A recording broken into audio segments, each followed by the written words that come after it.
Hello and welcome to this episode of Physical Attraction, where we will be continuing our series on the Softbank Vision Fund, Softbank's Blurry Vision, Part 2. So last episode we talked about the Softbank Vision Fund and the founder Masayoshi Son, serial tech entrepreneur, gambler, visionary, luminary, possibly somewhat delusional, who has a penchant for ploughing billions of dollars into various ventures in futuristic technologies, not all of which ultimately succeed. The Vision Fund was established in 2017 and, as we described in the last episode, consisted of $100 billion that they intended to invest over the next 5 years, before raising another round of $100 billion that was due to start later in 2020/21. It is, to put it mildly, a mind-bogglingly large venture capital fund trying to bet on the future. So what has SoftBank put its money into? There are a few big bets that get a lot of attention and some others that are perhaps even more interesting, so let's deal with them in order. One of the first and most notable bets was into Uber, the ride-sharing company that you're probably already aware of, where gig economy taxi drivers take you from place to place. When SoftBank invested in Uber in 2017, Uber was already a huge company. In fact, at that stage there were already more Uber journeys happening than taxi journeys in New York. I remember reading about this investment and being a little disappointed that the Vision Fund didn't seem to have a great deal of vision to it. You might expect an early-stage VC, particularly one with the marketing material surrounding SoftBank, to fund hundreds of smaller companies with new ideas or provisional technologies, perhaps spun out of universities, that might take 5 to 10 years to come to fruition. These would be small companies with a novel idea which may or may not ultimately be a success, and the VC might spend a few $1 million on each of these companies to allow them to progress their technology and develop it further. SoftBank weren't doing that though. Instead, they ploughed at first $7.7 billion in December 2017 into Uber, which was already a huge startup, and they've since put another $2.3 billion into Uber and its advanced technologies group, meaning that $10 billion, or around 10% of the whole Vision Fund, has gone into Uber alone. So in light of this, it's worth looking at Uber in a little more detail. Despite being so ubiquitous amongst many major cities across the world, except perhaps in China, where Didi Shuqing, a competing service, is closer to establishing the monopoly. By the way, SoftBank has also invested in Didi to the tune of $500 million. Despite being so ubiquitous though, Uber has never actually made any money. There's a reason that the company needs these constant injections of venture capital, amounting to tens of billions of dollars over the last few years. It's not profitable and it never has been. In fact, Uber is probably one of the least profitable companies of all time. In the first quarter of 2019, before anyone had heard of COVID, I might add, the company lost $5 billion. At the rate they've been going lately, Uber would burn through SoftBank's entire capital investment in 6 months of losses. How on earth do you lose $5 billion in 3 months, you might ask? Well, a lot of the specific headline figure was down to Uber giving away stocks as compensation to its employees after they went public and floated the company on the stock market. But even when you take that into account, they're still losing billions a year and lost around $8.5 billion last year in total. How can this be? Well, the answer very much appears to be Uber's business model. They have this Silicon Valley attitude of expand first and achieve profitability later. In other words, their first aim is to corner the market for ride-sharing and private vehicle hire around the world. To do that, they have to be able to expand their operations to virtually every major city and town in the places that they want to cover, regardless of whether or not their operations in any particular place are making money. And then, in order to take over from the established taxi companies there, they need to undercut everyone who is already operating in that particular place to get people to switch to Uber. They can do this through ride subsidies, making rides cheaper than they otherwise would be, special offers to get people to start using the app and so on, and spending billions of dollars on marketing, of course, to attract drivers and customers. In fact, if you look at the second quarter of 2018, Uber spent almost half the money that it made after paying drivers, taxes, refunds and expenses on marketing alone, which helped it to lose nearly $1 billion in that quarter. If you take a city like New York, the taxi cab industry has only really managed to be profitable there with some quite strict regulations on how it can operate, to the extent that once upon a time, the special taxi cab medallions that would allow you to operate as a proper licensed taxi driver there would change hands for millions of dollars. The innovation of Uber isn't necessarily the app, which is nice software that connects riders to drivers, sure, but it's actually the circumvention of these regulations on the kind of hours that cab drivers can work, the way you have to treat your employees, the vetting and training that they need to go through, and the prices that you can charge for their service. This is what Uber's innovation is, as the Trash Future podcast so ably pointed out, lots of the companies that pose as tech companies are really just companies that circumvent regulations that have been built up over the last few years. For example, Uber were hit in November 2019 with a $650 million penalty by the state of New Jersey in the US. And this is because Uber classes its drivers as independent contractors rather than employees.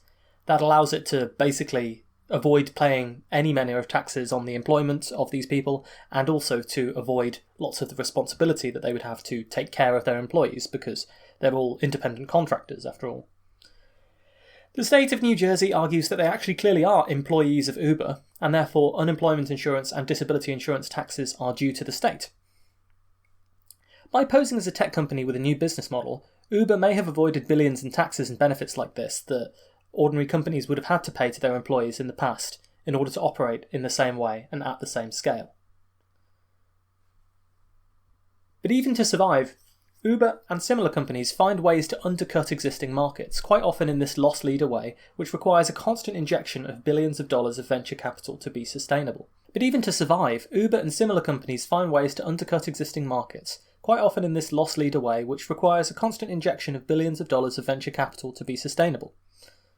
So people have criticised Uber and Softbank for investing in it because the plan, if there is a plan, seems simply to be to pump so much money into these companies that disrupt existing industries until they can recreate the monopolies that previously existed for these services. Once Uber has the monopoly on transportation, then they can start to charge enough that they'll actually make some kind of money doing so. Part of the issue is that while there isn't a monopoly, they can't charge whatever they want, and other companies that are willing to operate in fewer markets or burn money even faster can compete with them. And the issue that Uber has found is that the cost for a consumer to switch from driving with one ride-sharing company to another is as small as downloading an app. And it's not too hard for drivers to switch from one company to another that might offer some advantages in compensation or rides, that might treat its workers slightly better or paying more. The competition with other services like Lyft and Captain, which also burn through huge amounts of venture capital money to keep going and aren't profitable in their own right, is causing Uber to have to burn even more money just to keep up its own market share. You end up in this race to the bottom where they're all offering cheaper and cheaper rides and more bonuses to entice customers and drivers to the platform temporarily in the hope that they will capture a big enough market share that they can eventually jack up the prices and make profit. So looked at in isolation, Uber is a pretty amazing company. Its drivers often do earn less than the minimum wage in the US, an average of just $9 an hour in the US. On top of that, because the drivers provide the gasoline and the car and the servicing and the MOT and all that kind of thing, and they bear the brunt of the car's cost depreciating over time as long as the maintenance, many of the operating costs of running a taxi firm are here being shifted onto the drivers, a lot of whom are even worse off financially from the deal than they would be if they'd taken on a different minimum wage job. Many drivers enter into long-term contracts to buy the car where they're locked into a sequence of payments, which means they have to keep driving and maintaining the Uber, even though the deal is a lot worse than the one that they thought they were getting into at the start of it. Ultimately, by the way, if Uber had established the transportation monopoly they dreamt of, you can bet that its workers would be paid even less, as the company wants them to have no competing alternatives to go to. In addition to these practices to spin off all of these different expenses by pushing them onto the drivers, Uber has made many attempts to avoid taxes and regulations in order to save money, and has often succeeded in paying very small amounts of tax in various different jurisdictions compared to a traditional taxi company. And yet it is spending so much on expanding its operations and marketing them that despite all of this, it still manages to burn through billions of dollars worth of venture capital money every year. You could argue that the whole thing is just an elaborate mechanism to funnel this venture capital money towards giving people slightly subsidised taxi rides while exploiting drivers and circumventing the law. All the while, the only way it really gestures to being profitable at some point is arguing that transportation is a $12 trillion industry and one day Uber will account for a big fraction of that, which doesn't really seem that realistic. The ultimate idea behind that is that someday Uber and similar services will replace people ever owning their own vehicles, and all transportation will become mobility as a service. That may well be how things go in the future. We might move to a model where people own fewer cars. But how much money and how long are you going to have to burn it to bridge the gap between where the company is now and that envisioned future? Of course, to do this, you have to compete with public transport, which for most journeys is intrinsically going to be cheaper to run at a profit than ride-sharing because you have more people.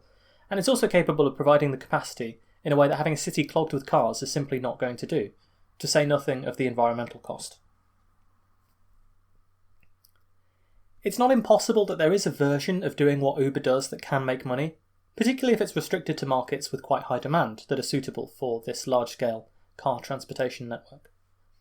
But the reality is that a lot of the foundational assumptions of the business, for example, that it could achieve a monopoly and then set prices, that it would save a lot on overheads by not owning any vehicles and shifting the cost onto the drivers, that it would someday achieve such a size and scale that it would save money due to economies of scale, that regulators wouldn't be able to touch it and it could earn money that way, and that competitors could be driven out by establishing a monopoly and with this initial lost leading. Well, the company has been going for a long time now, and all of these core assumptions look increasingly wrong or misguided. And in light of that, the business looks like quite a bad bet. And this was before COVID-19 and the coming depression. COVID-19 has obviously massively reduced people's willingness to take trips and use apps like Uber, and will likely continue to do so in the future. How long are these massive VC firms going to be willing to pump billions into this strategy when it has no clear route to even turning a profit now? And of course, how bad will Uber's attempts to exploit and diminish the pay that goes to its drivers and exploits its drivers get when you have a large pool of unemployed people who are looking to make enough money to survive? As more and more stable work gets converted into the gig economy, and these companies that have been backed by venture capital look to try and become profitable, you can't really see how they can slash too much of their budget on anything aside from paying the drivers. And that's a real issue. One of the ways in which Uber does attract a lot of venture capital investment is by focusing on its research and development arms. Indeed, $1 billion of Softbank's investment went straight into the arm of Uber that is aiming to develop autonomous vehicles. Now, the allure of autonomous vehicles as an ultimate model for Uber to switch to is pretty obvious. Once you have those, you could cut out having to pay the pesky drivers altogether, and thus you could further undercut existing services, even though you now have to presumably transition to owning, maintaining, and operating a fleet of cars yourself. But it seems unlikely at this stage that autonomous vehicles are really going to be on the roads in force in any time in the next 10 years or so. There are an awful lot of problems with them that have not yet been addressed. For example, Uber itself had a famous fatal crash with one of its self-driving cars in Arizona in 2018. The incident report said, astonishingly, that, quote, "The system design did not include a consideration for jaywalking pedestrians, and Uber's self-driving cars have been involved in 37 crashes and other incidents in the last few years." Looking at the signs, you can see that internally, privately, while a lot of self-driving car companies are still happy to sell you the hype that in the next few years we'll all be driving around in autonomous taxis, many of them have started to pivot quite substantially to smaller gains and smaller goals that might be realisable in the next few years. Quoting from Wired in the last year, they said, quote, "If you're expecting self-driving cars to arrive soon, prepare for disappointment. A decade of massive investment in robocar tech has spawned impressive progress, but the arrival of a truly driverless car, the car that can go anywhere, anytime, without human help, remains delayed indefinitely. Despite Elon Musk's self-assured claim that Teslas will have full self-driving capability by the end of 2020, the world is too diverse and unpredictable, the robots too expensive and temperamental, for cars to navigate all of the things that human drivers can navigate now. Even John Krafcik, CEO of Waymo, the grown-up company that was once Google's self-driving car project, agrees, saying last year, quote, "Autonomy will always have some constraints." That reality has pushed autonomous vehicle outlets to embrace operational design domains, that is, engineer speak for picking one's battles. They'll aim their tech at specific tasks that it can handle, now or soon. The best way to understand the self-driving world is not to ask when it will arrive, but where, and how, and for whom. End quote. So you can see that the self-driving car industry is kind of moving into these niches, and this is a particularly familiar realisation. I mean, last episode I talked a little bit about how I was tasked with coming up with this business plan for a humanoid robot company. When it became clear to me how unlikely these robots were to be useful in the near term, the best that I could do to try and salvage the business plan was to point out a whole bunch of stepping stone industries, niches essentially, that it might be profitable to invest in, or where the robotic and automated technologies that exist today could actually add value. And then if you're trying to pitch a humanoid robot company, then you eventually have to say, okay, we have these different arms of this company, which could eventually lead to businesses that could develop the technologies that would need to be incorporated into a more futuristic humanoid robot. An example might be trying to repurpose a robotic hand to act as a pick-and-place robot in the Amazon warehouse. By focusing on this near-term and hopefully profitable application, you can actually work out some of the kinks of the technology in practical use cases, and hopefully you do have some kind of viable business there for selling your technology to these niche applications that doesn't rely on you going from zero to self-driving car or from zero to humanoid robot straight away. A classic example of this model for technology development would be some of the incubation that solar panels got from their use on satellites. The solar panels were initially extremely expensive, but there were these niche applications on satellites where you needed a remote way of generating power, or, for example, in remote locations where they were the best option to generate power, and in space where you needed these things because they could generate power regardless of where you were in space. Clearly, these were the kind of niche applications where solar power would have the edge over more traditional thermal power plants. And this allowed a market for solar panels that was just large enough for some serious research and development to occur that helped make them cheaper and more efficient in the long run. Having realised that the dream of going from zero to a full-on robot butler was never going to happen with the tech as it is today, I tried my hardest to come up with stepping stone applications for each of the components of the robot, which would later lead to the whole. Incidentally, as an aside, this is why I think if any company will make serious advances in robotics, it's going to be Amazon and not Softbank. Because Amazon have a whole supply chain potentially where they can find those niche applications, trial them, and potentially perfect them fairly soon. And we know, for example, that Amazon has got a robotics division. It has a robotics competition where they're looking for arms that can pick and package things in the warehouse. It's got automated robots that drive around on the warehouse floors already.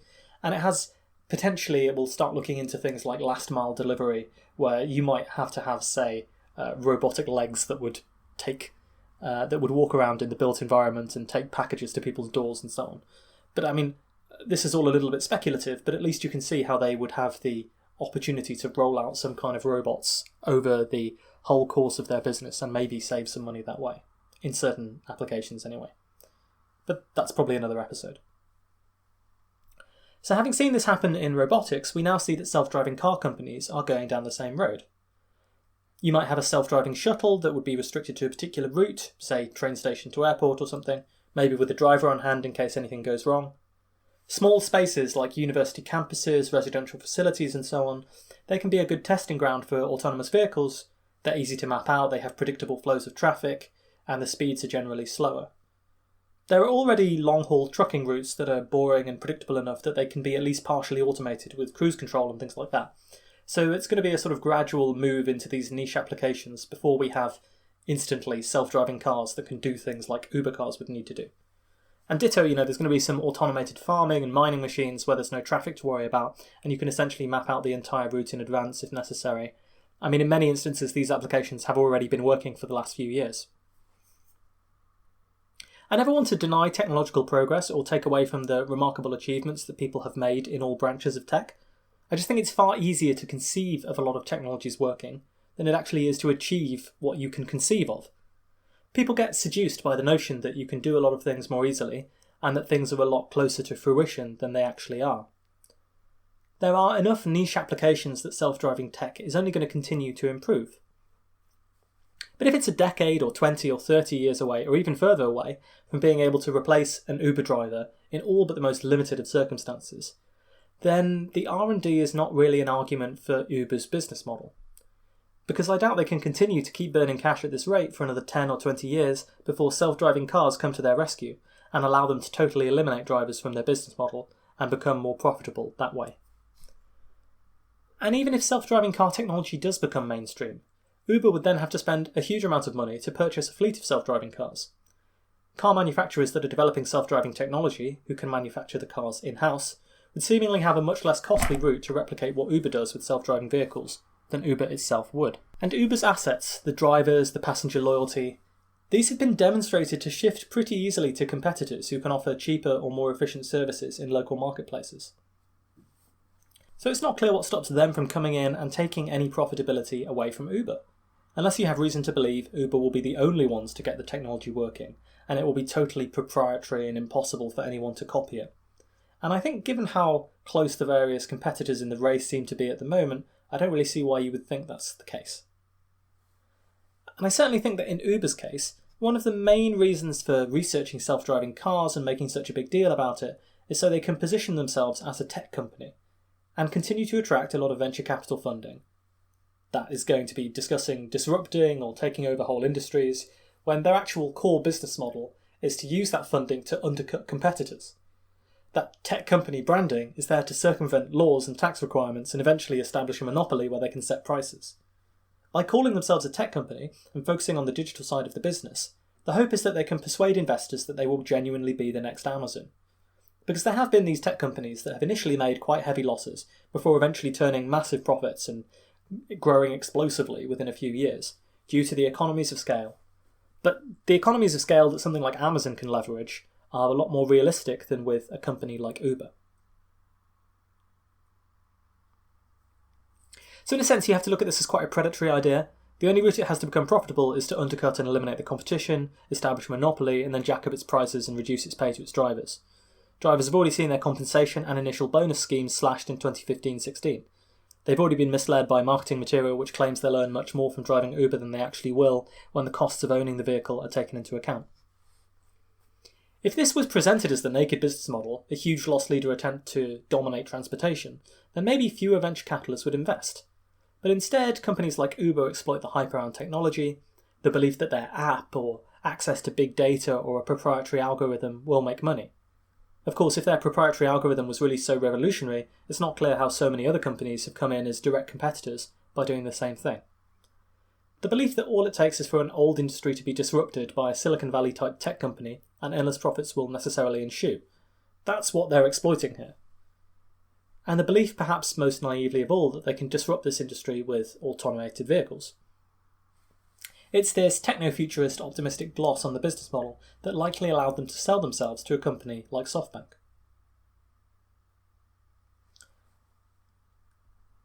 And it seems to have worked, because after all, one wonders how much Softbank would have invested in them if they couldn't have made this sort of pitch. But put simply, the tech innovations at the heart of Uber, the app that might reduce wait times compared to cab firms, simply isn't worth enough to justify the valuation of the company, nor the heavy subsidy on driving prices that it's used to get market dominance. You need to understand that it can't scale in the same way as previous tech companies. Running Facebook does get cheaper per user as the company scales to have more and more users, but the same is not true of Uber. 85% of Uber's costs are for the drivers, the fuel, and the insurance. And these costs don't get cheaper when you scale to more users or move to different locations. And Uber's attempts to expand and corner into many markets actually make their operating costs more expensive per mile than the traditional cab firms that operated in individual cities and basically had large market shares in those individual cities. And that leaves Softbank's bet on Uber in a rather sticky position, as demonstrated by the fact that the Vision Fund has lost $5 billion from its investment in Uber as of May 2020, according to a Bloomberg report. So Uber alone accounts for about $10 billion of the Vision Fund.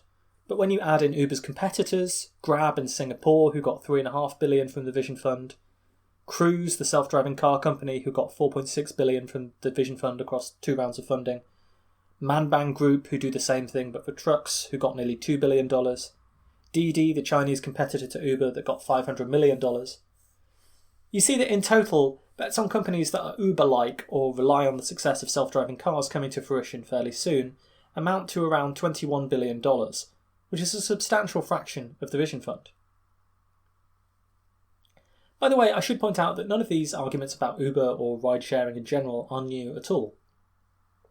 This is exactly the kind of thing that people like Cory Doctorow and Hubert Horan have been saying for years, since way back in 2016-17, before SoftBank even made their multi-billion-dollar bet on Uber.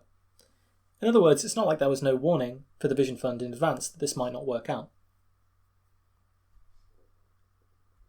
For example, this was Hubert Horan in May 2019. He said, quote, "Few if any of Uber's narrative claims were objectively true. Hype about powerful, cutting-edge technological innovations that could overwhelm incumbents in any market worldwide helped hide the fact that Uber was actually higher cost and less efficient than the operators it had driven out of business. Stories about customers freely choosing its superior products in competitive markets helped hide Uber's use of massive subsidies to subvert market price signals and mislead investors about its growth. Misleading accounts about driver pay and working conditions helped hide the fact that most margin improvement was down to driver take-home pay down to minimum wage levels. Uber was never going to dominate driverless cars and displace private car ownership, but these tales created false impressions about robust long-term growth. But all of these claims were uncritically repeated in the mainstream media, and over time they helped shape the powerful general perception that Uber was successful, efficient, and very valuable. The formula Uber used to build powerful, effective narratives was copied directly from what is widely used in partisan political battles. It combines significant resources, money, and channels of communication. The emotive us versus them propaganda-style techniques demonstrated to be effective. And of course, Travis Kalanick, the CEO's contribution, the willingness to deploy these techniques in a ruthless and monomaniacal manner. The formula is especially effective when the interests that might disagree or challenge those claims were significantly less organised or funded. Horan's original series trashing Uber's economics came out in October 2016, and I urge you to give that 20-part essay a read if you need any more persuading that Uber was a bad bet. So again, this has been a long time coming, and I just want to quote part of that essay where he explains why the Amazon comparisons are misleading. He says, quote, "It is useful to compare the public claims and perceptions about Uber's growth with the case of Amazon, which, like Uber, was seeking to drive a massive set of incumbent competitors out of business to achieve long-term industry dominance. Amazon's business model was focused on disrupting a book retailing industry that had high prices, high margins, and high costs. By contrast, Uber cannot explain how it will realise billions in profit from an industry selling a commodity product with razor-thin margins that had already cut costs to the bone. Unlike Uber, Amazon proactively provided outsiders with compelling, verifiable evidence of the sources of its efficiency and scale advantages. These included the huge savings from eliminating brick-and-mortar retail locations, enormous scale economies in warehousing and distribution, sophisticated software that not only processed customer orders, but dramatically simplified product search and identified customer-tailored buying suggestions, which increased leverage with publishers and other suppliers, and huge scale economies that allowed it to expand geographically and into new markets at a very small marginal cost once its basic selling and warehousing/distribution infrastructure was in place. These huge scale economies meant that it could drive down the cost of a unit as it grew, building strong loyalty through rock-bottom prices, and making it virtually impossible for existing or new entrants to ever match its levels of efficiency. Amazon's efficiency claims could be readily verified by objective outsiders who were experts in the relative retailing, warehousing, and e-commerce fields. Amazon's digital platform meant that it could expand into other lower-margin businesses, but it did not invest heavily in these new businesses until it had secured a sustainable position in its core business. Unlike Uber, Amazon encouraged an active public discussion of its business model in order to build credibility and support in the financial community. While many observers were uncertain about Amazon's long-term profit potential and questioned specific practices, there was universal agreement that its ability to rapidly capture share from industry incumbents was based on legitimate competitive advantages." End quote. So the point here is that the economies of scale that apply to something like Amazon don't apply to Uber, where you don't actually benefit anything from having 100 cars versus 1,000 cars. There's really no difference in what you're doing. You look at all of this, you look at the fact that Uber claimed it would be profitable in 2020 despite losing $9 billion last year, and you look at COVID-19, which has hit its business model that was already losing money. And it seems like the time is ripe that a lot of what these people have been predicting for a long time is going to happen. And I think the bubble of these pseudo-tech companies is set to burst. The final thing I want to mention in the tale of Uber as part of Softbank is just a little bit about the founder, because Travis Kalanick, the founder, has been controversial for a long time. The sexual harassment allegations, the depictions of a toxic workplace culture, his decision to keep Uber as a private company for so long before it could go public so that people couldn't get a better look at its financials and business model, and then issue a verdict on its valuation. Despite all of the criticism that's levelled at Kalanick, he sold his shares in Uber in December 2019, prior to what might be its final collapse, and he netted himself $3.1 billion in the process for the invention of a company that has never turned investors a profit. So obviously, calling yourself a tech company can get you somewhere, and like any scheme, it tends to work pretty well for the founder, and indeed any other investors who can liquidate their stock options and sell them to some investor in time before leaving the company. Some people are doubtless going to make a lot of money from Uber's overinflated valuation. But it leaves an awful lot of other people holding the bag. and the Softbank Vision Fund is going to be one of the big losers. I'm going to leave you with a quote from Byron Dieter, a partner in another VC firm, who was obviously revelling in the schadenfreude that comes with the floundering of the Softbank Vision Fund. He says, quote, "The flood of SoftBank dollars caused some companies to pursue bad business practices with marginal returns, and they incinerated a lot of dollars in the process. I'm sure there will be valuable businesses that will come out of the fund, but this is an experiment that has largely run its course and is not going to be repeated." End quote. Next episode, we're going to talk about another one of SoftBank's major investment bets, and another company that thought it could make a lot of money by posing as a tech company and disrupting an industry that didn't really need disrupting. And if you've heard of this company, you probably already know what happened to them. Next time, we're going to talk about WeWork. Thank you for listening to this episode of Physical Attraction. Remember, you can find us on the web at physicspodcast.com. There's the contact form, comments, questions, concerns, things that you'd like to know, things you'd like to hear about in the future, new ideas for new episodes and so on. I'm always grateful to receive your feedback. You can follow us on Twitter at PhysicsPod. There's a Facebook page, Physical Attraction, that you can go to. All of these things are ways to engage with the show. You can support us via the PayPal link that's on our website, physicspodcast.com, or by going to the Patreon and subscribing to get some of the bonus episodes that we've produced over the years. You only pay per new bonus episode that's released, so I think subscribing technically does give you access to free bonus episodes to begin with, so that should be an enticement for everyone to do that. Until next time, then, take care.